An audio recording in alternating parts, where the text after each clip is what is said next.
سلامونه قدرمنو لیدونکو کتونکو افغانستان د فبرورۍ پر 28مه یوازینی ټیسټ لوبه لري د ایرلند سره د دې سیالیو چې په دوران کې به یې 53 ورځې او همدارنګه 3 ورځې لوبې ترسره شي.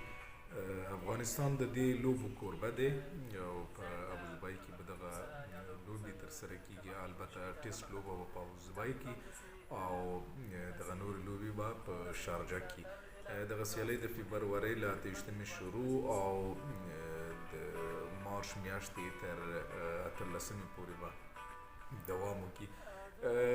د دغه ټیسټ لوبې په د ټرافۍ په هکله باندې به لږ معلومات سره شریک کړو چې دغه ټرافي په دې وروستیو کې د افغان کرکټ بورډ له لوري یو نوښت رامنځته شوی دی چې هغه د خپل کوربتوب باندې چې کومې لوبې کوي هغه ټرافیانې په افغانستان کې دننه جوړوي او د هېواد د قیمتي ډبرو غمیو داسې نورو شیانو نه چې د هېواد تولید دي دا ډېر یو ښه نوښت دی.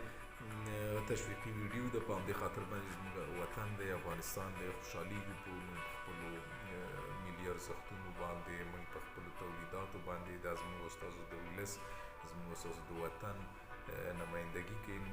په همدې خاطر باندې ورځو راځئ تاسو باندې ګورو چې دغه ټرافیانې څه رقم ډیزاین کیږي څه رقم جوړیږي څومره زحمت کاشل کیږي د کرکټ بورډ د اداري سټاف او همدارنګه د کارمندانو له لوري.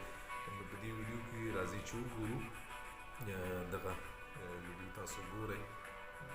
دا لومړی مطلب ډیزاین کیږي له ډیزاین وروسته بیا دا وړل کیږي هغه ځایونو ته چې کوم د ضرورت وړ شیان دي.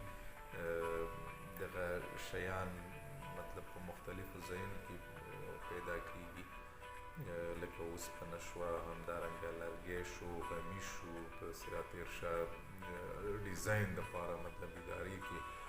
نو دغه ده تاسو ګورئ او بالاخره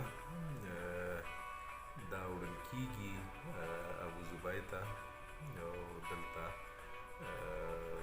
د دواړو لوبډل مشرانو د ایرلند او همدارنګه د افغانستان د لوبډل مشرانو لخوا په دغه ښکلې سیمه کې ورسره عکس اخیستل کیږي.